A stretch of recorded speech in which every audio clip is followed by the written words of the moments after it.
What are you doing? Going free, man. Yeah.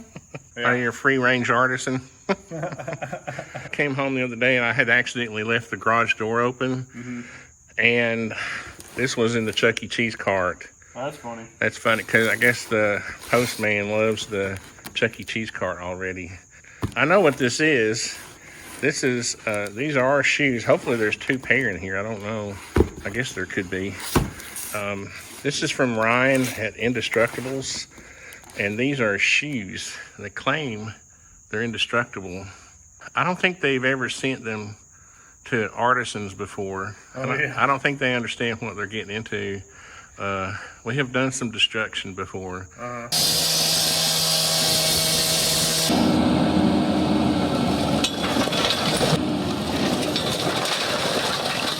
So we're going to take these, we're going to open these up.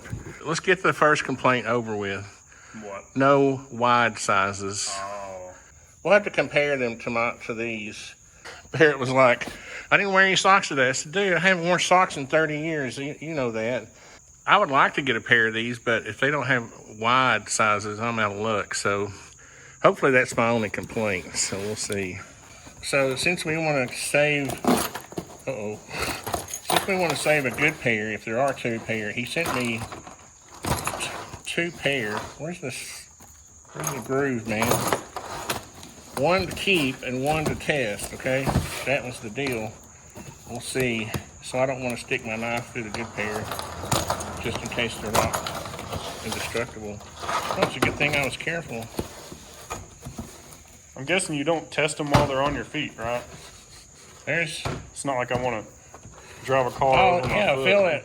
They remind me of like pole shoes. Huh? The material. Pole shoes. What's that mean? Pool. Like pool. Shoes you wear for the pool. They look good. Interesting. You even wore gray shorts. Yeah. It's like chainmail or something. Chainmail. That's what it reminds me of. It better be chainmail because I'm getting ready to destruct it. So what were you saying about the heel? It's kind of interesting, like the back part. She called that the back heel? sole or something. Yeah, the heel. It kind of goes up and down. So it's supposed to be comfortable, you know, to work in. Yeah. Show where the steel toe stops. There. So if we're going to shoot a nail through your foot, we shouldn't do it right there. Not right here. Not right there. We're not going to do that. Sorry, I shouldn't even have suggested that. So Barrett, I really don't want to do this, but I don't think this shoe's going to survive this. But they show people doing this, so we'll see. This is the steel toe, so let's go at it.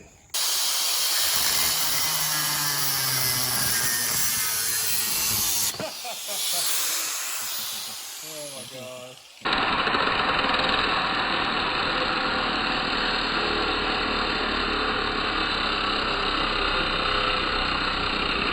Did it work? What do you mean, did it work? I mean, did it cut through it? Yeah, I cut through it. Let's cut a section out of it. You know what we could do? We could show how it's made that way. Let's do this.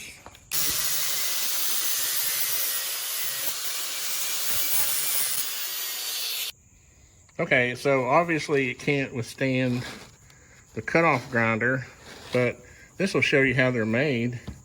Can you see the different layers? The core there. Macro mode.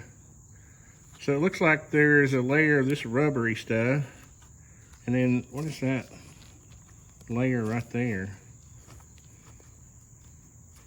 Maybe we're giving away trade secrets. Now that layer right there seems to be tough, like some kind of carbon fiber something. That's probably the layer that resists the nail punctures. Yeah. That's what we're going to test next. But this part is pretty thick. Look how thick the steel is. Mm-hmm.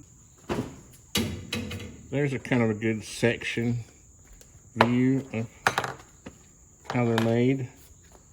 That bottom part wraps around, that steel toe wraps around like that. We'll whack it with a hammer a few times and see if we can bend it. There's nothing that could take that kind of punishment, but I did want to show the section, what we would call in architecture a section view. It's a cut through view of the shoe. Okay, now I'm going to try to just drive a nail. We're not really set up in our new shop yet. We've got this old crappy table, but we're going to take this crappy hammer and see if I can drive a nail through the bottom of the sole. Okay.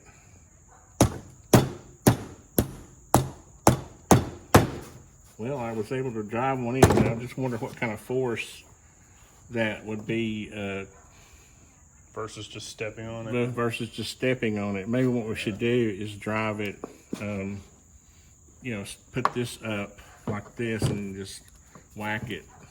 Uh-oh. Maybe was that the same hole? There's no way I went through the same hole. Let's see, let me try that again.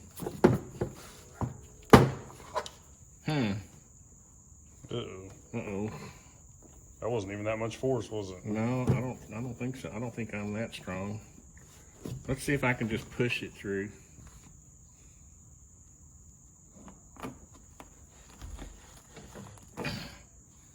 Yep. All right, so Barrett, if I can just, I don't think I can put more than 100 pounds just pushing it in, can I? Okay, so Barrett was saying that maybe I'm just, what were you saying? That you think that... So if you step on it, you're just stepping on it, you would just feel it and then you would...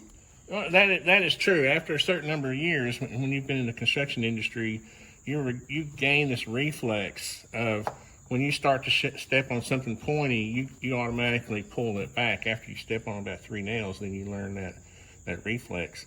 But yeah, I can't force it through with my hand like that, but I think I can force it through. I don't think I got the tip through, did I? So yeah, I mean, if you're gonna, who knows how much force, you know. Oh, okay, now we're getting now we're getting somewhere.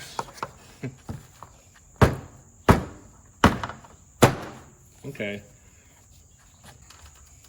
Okay, so Barrett and I have decided to give it a more fair test on the grinder. Let's say you run the grinder and you drop it. Of course, it has a safety device. Most tools do, right? If you let go of it, it'll turn off. It's still going. It's still going a little bit. So what we're going to do is test it. We're going to drop this on it. This is a more, fair test than me cutting a section out of it. All right, ready? Yeah.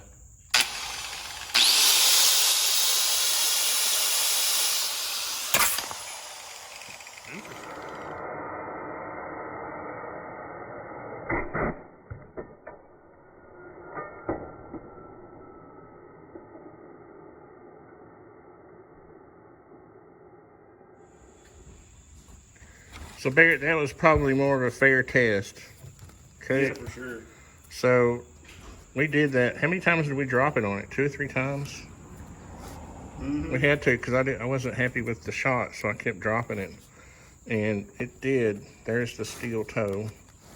And so if you dropped a tool, a grinder, as it was on your foot, it would protect your foot, and it wouldn't do that. So Barrett, my only question is where's my good pair of shoes? I don't know. He was going to send me one that was to destruct and one to wear. So we'll have to ask Ryan, where the heck are our shoes, man? I think if you're under normal use, obviously, you can take any high quality tool and cut through steel, right? But under normal use, you're going to have, a pretty decent toe on a comfortable shoe. They're lightweight, they're airy. Your feet are not going to sweat like mine. Mine do. My feet are, I haven't worn socks in 30 years, but I see a lot of pictures of people wearing these without socks, and I think they're nice and airy. Look, you know, I'm sure your feet won't sweat if you're wearing these things, unless you're just, you know, running and your body's sweating. What do you think? Yeah, they seem to do the job. They're good looking shoes. Mm-hmm. And they're not crazy expensive. You know, they're on the upper end as far as, well, tennis shoes will go, but the regular tennis shoes, you can't work in them. But anyway, we'll do several more videos on these, and because I have a few other things in mind. Oh, yeah? Yeah. Top secret. Okay, Ryan, so if you're not going to send me another pair of shoes, at least send me a blade for my cutoff grinder.